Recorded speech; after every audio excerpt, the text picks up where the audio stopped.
All right. Well, Ted, welcome to the live podcast with SportStar Relocation. It's excited to have you on here. And I know you just got out of a busy time again this time of year with waste management down in Scottsdale.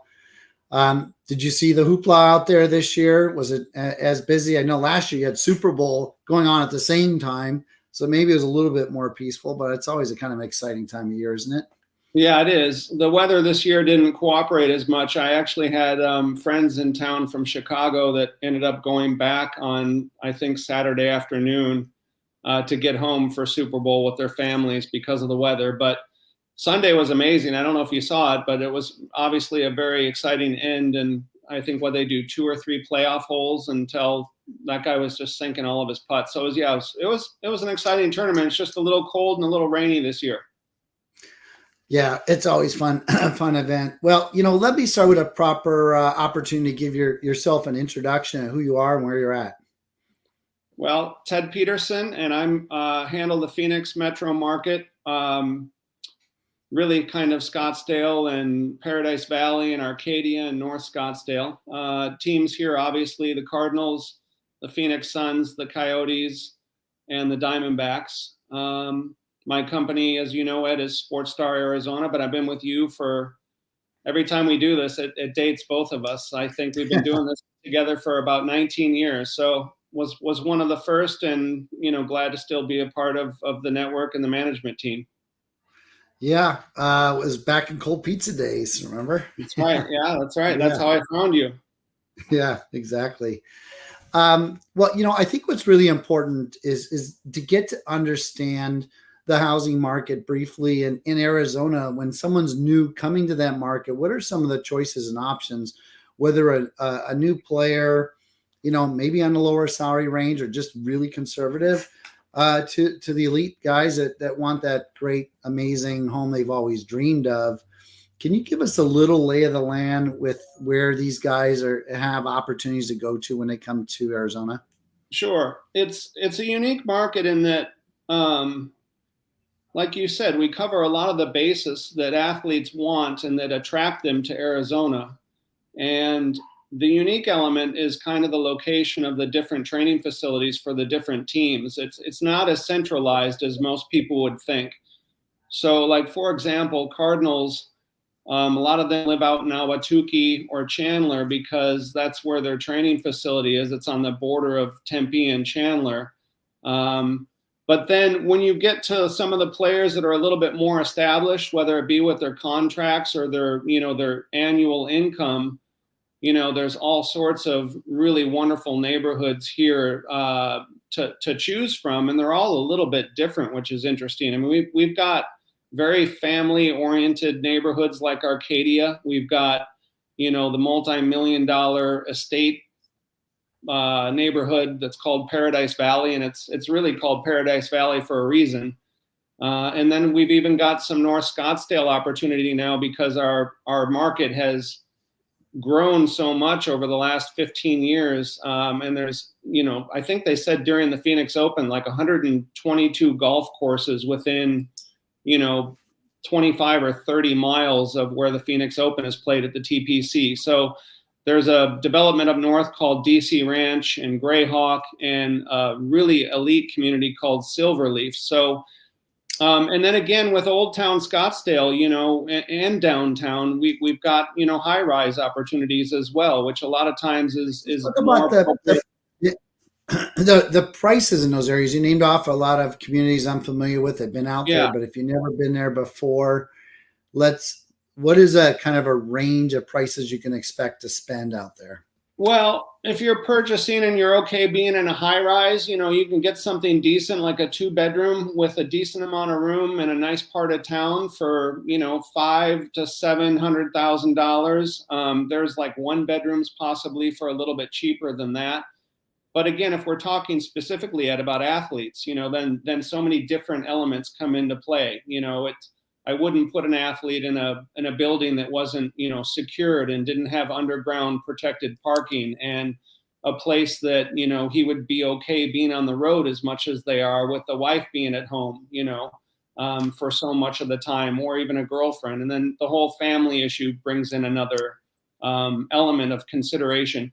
Arcadia can be affordable to some extent, but it's one of those communities where everything gets knocked down and built back up. And we even have an area called Arcadia Light now, just because the demand for Arcadia was so big that it's just expanded out and out. And there's really even Arcadia Light areas that really aren't Arcadia anymore, but they're just called Arcadia Light because people like the marketing of it. Yeah. In there, you're around $1 million if you're lucky, can go up to 2, and then it goes up even further from that. Paradise Valley, you're usually in probably 2.5 and up to get anything decent there, unless it's a fixer-upper, and those are all being gobbled up as well. And then Silverleaf is about as elite as it gets. I think usually the bottom level up in Silverleaf is several $1 million, maybe 4, and then goes all the way up to 82 million for views of the entire valley. So it is a lot of offerings for athletes at different points in their career, which is a nice thing. But then again, you have to take in the location to where their facilities are. So you brought up a lot of different price points, and I know homeowners and players alike, they can come into a community and then they have to leave for whatever reason.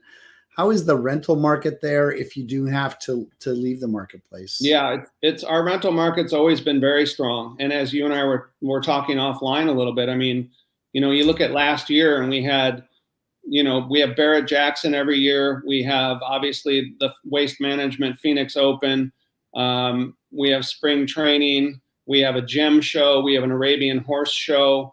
And then just the weather here, when everyone else is sick of the snow, we have all the snowbirds that come into town. So the rental community is very, very strong. And it's especially now with the interest rates being what they are, I think a lot of more people would be selling their homes if they, wanted to go buy another house at the current interest rates. So I think some people that have sold are renting.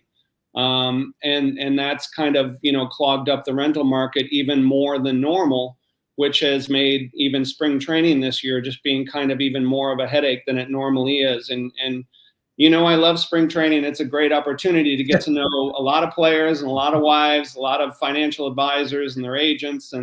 But it's a lot of work, and it's only a 6-week rental. They're here and then they're gone.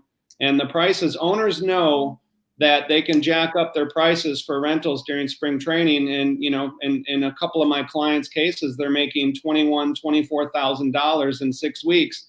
And that pays your property taxes and more, and lets you take a nice vacation just from, making your place available during spring training. So, you bring up short-term housing for these guys, and 6 weeks usually flies in most communities and gets around these Airbnb laws that are coming down in a lot of communities.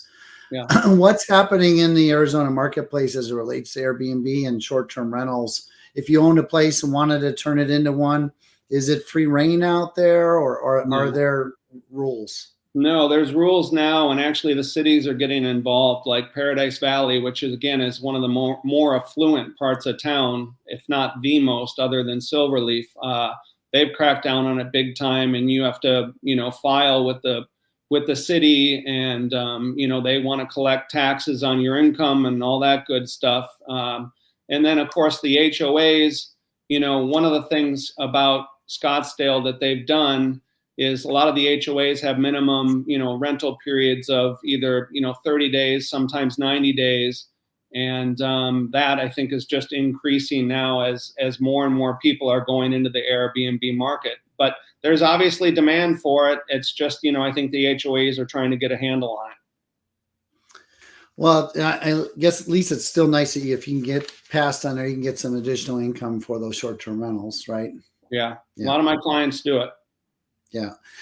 How about some of the services that you provide, Ted, that are outside the normal real estate services? You would think of it a realtor, right? But as an athlete relocation specialist, and you understand the national needs that we have covered, what are some of the local needs that you focused on as players come into town, and what are some of the unique things that they ask for?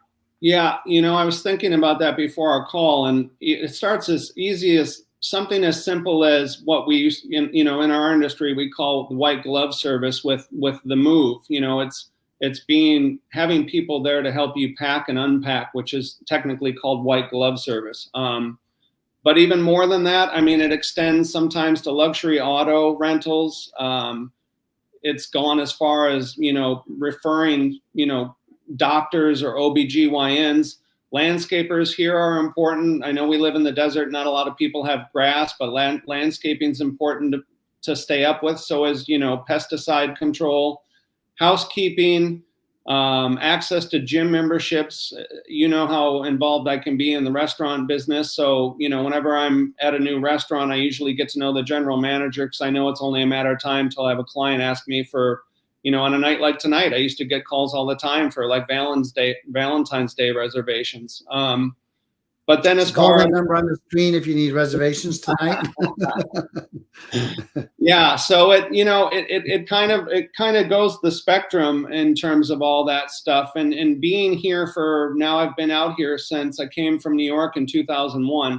My Rolodex is pretty deep. Even like electricians, it may sound crazy, but even having a good electrician or having a good IT person, a lot of my clients just, they know that they can ask me I'm house cleaning people, to send a crew out to someone's house. And with athletes, it's a very tricky situation. Ed, they leave a lot of stuff around, and they tend not to trust people. So, if I send a cleaning crew out there, I have to kind of stand by the cleaning crew and let them know that, they're not going to be missing a Rolex or anything like that when they get home. And, knock on wood, we've never had any problems, but that, Ted, 19 years doing this.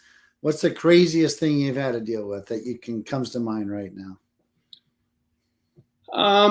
One of the funny stories that I can tell is I had a client who came in town and got locked in his garage. He didn't actually know where to find the button to open the garage. So at 1:30 in the morning, I had to kind of get out of bed, go to his house, and help him get out of the garage. But, I've had other crazy situations where one of the things we haven't talked about, Ed, is, privacy is such a big thing for athletes, whether they're buying a house or they're leasing. I've actually been in the hallway of the W Hotel here, signing lease documents because I wasn't really allowed to go into a client's, room for whatever reasons. I don't know what was going on there, and I guess he didn't want me to know what was going on in there. So, it's privacy is a big deal for these guys. They're in front of the camera a lot, and when they're away from the team setting, especially when they're at home, if there's a yard that they like, but yet the neighbor can see into the yard a little bit, chances are you're going to have an athlete pull back from that property pretty quickly. And you can understand why. They want to have their own time, and they want to live a private life when they're home. That's awesome. And, again, SportStar being national, when your clients are leaving town, what are some of the things that you can do that help them when they're transitioning out of town? Well, I think that's one of the best conversations that you and I get to have with our clients is, I've had players on the Cardinals that have, been traded, or I actually had the one client that you know about from years back that, he never came back to Arizona after I think a road trip. So we actually packed his house up for him and shipped all of his stuff to either Tampa or Miami. I forgot which team it was.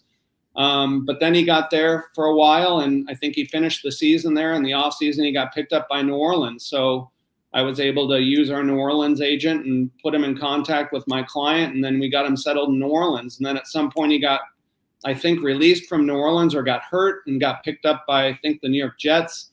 And again, SportStar was able to, come in and put him in touch with somebody that knows the athlete market inside and out. So, one of the things that I think, and Ed, you and I developed this tagline years ago, but one of our taglines was, we save athletes time, money, and stress. And I still use that a lot today because that's really what we do. We save them time by knowing, the places they really should be looking or they're going to be happy living in that are close to their facilities. I think we save them money because we know what what we're doing, and we know how to negotiate, and we're all great agents, of course, but they're not going to make a mistake and buy a house somewhere they shouldn't have, or be talked into a community that is not going in the right direction in terms of appreciation. And then the stress element, comes into play too. It's hard to go to a new city, be on a new team, learn a new playbook, have to deal with new teammates. And when we jump in and kind of calm the waters a little bit, not only for them, their family, their wives, their girlfriends, their parents, their entourage, their financial advisor, obviously, their agents, it's less that they all have to worry about. So it really is the power of our network that makes us very unique. Yeah, it makes it seamless, doesn't it? It does. Most of my clients say, I wish I would have known about you, 5 years ago. And, that's how our name kind of spreads throughout locker rooms all across the country. Yeah. We had a player come to LA. He said that the wife said the same thing. She just couldn't believe the service she got here with us. And it was their 14th team they were on in the NBA. Insane. That's not easy. So let's dive into Scottsdale and what Ted knows intimately. Couple quick questions. Your favorite restaurant to go to for the food? Well, that's a good one. I'm going to go with something that's tried and true, because everyone's talking about a new hotel here called Global Ambassador, which is a ton of fun. And you can't even get a reservation until like 6 months. But I'm going to stick with a tried and true place. Steak 44 would probably be my first and number one spot. All right. And let's change it up. The restaurant you go to for the atmosphere, because it's vibrant and full of cool people and you just want to be there. Well, all right. So Steak 44 can double as that. Global Ambassador right now is a new hotel done by Sam Fox. And Sam Fox, if people know about our market here, everything he does turns to gold. He opened a club with Justin Timberlake in Nashville called 1230. And then after doing that and having so much success with that, he came in here. One of his partners is Larry Fitzgerald.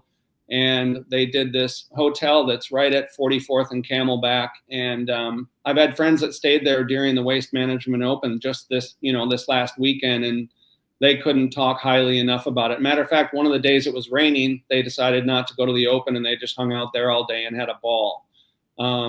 But like I said, the French restaurant in there right now, I don't think you can get reservations until like 4 months out. It's that busy.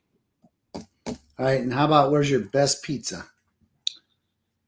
Best pizza, I'm going to get killed if I can't remember this name, because he's world famous and he's in downtown Phoenix, and everyone knows his name. I saw some pizza chef on Netflix that came out of Arizona. I wonder if that's him.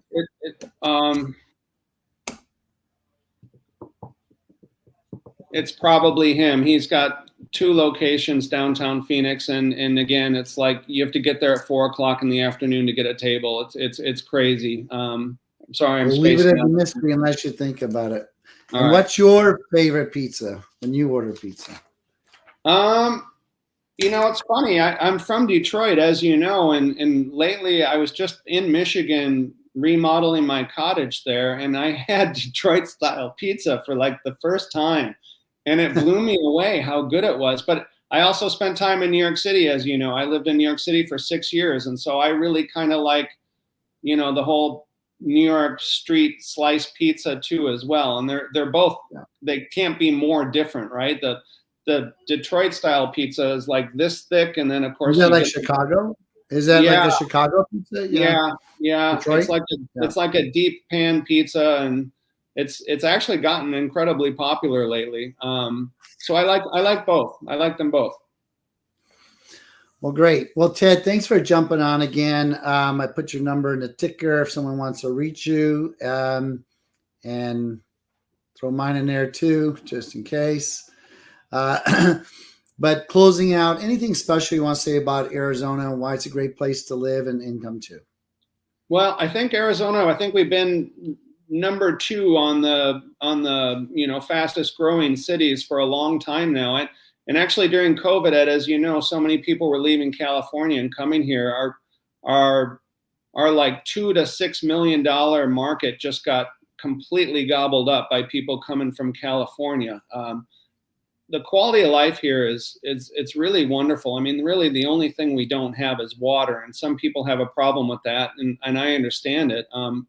Again, being from Michigan, I do like being around water or lakes, but of course, like Laguna and Manhattan Beach, Newport Beach, it's a 5-hour drive, and I can jump on a plane and be in Telluride and go skiing in an hour and 15 minutes. And there was even a day here going to Flagstaff and skiing in Flagstaff, which is not the same level of skiing, but we took our last run at 3:00 and I was sitting down for dinner with a friend at 6:30 at night, so it's, it's a very clean city. It's modern. The expansion continues to happen. We're filling in a lot now around the busy areas because we are running out of land. But it's a healthy lifestyle, as I think it really is a healthy lifestyle. You could really be in a bathing suit out here about 8 or 9 months a year, and people are. I went to the gym today, and people were laying out at the pool, and it's a lot to offer. A lot of amazing restaurants have come here. I've always described Arizona as a little bit of a combination of like LA meets Las Vegas a little bit, but I actually think we're also forming our own identity, which is pretty cool. It's tons of hiking. People are active. People are out and about. There's,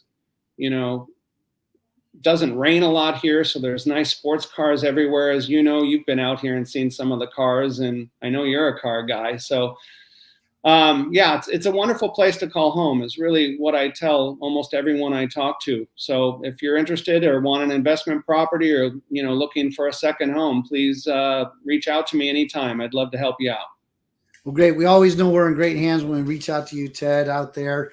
Good luck in the upcoming spring training season. I know it's a busy time, but a great opportunity to meet a lot of great guys and families as well. So good luck with all that. Thanks for jumping on. Oh, by the way, happy Valentine's Day today. And you have a great rest of the day and the week.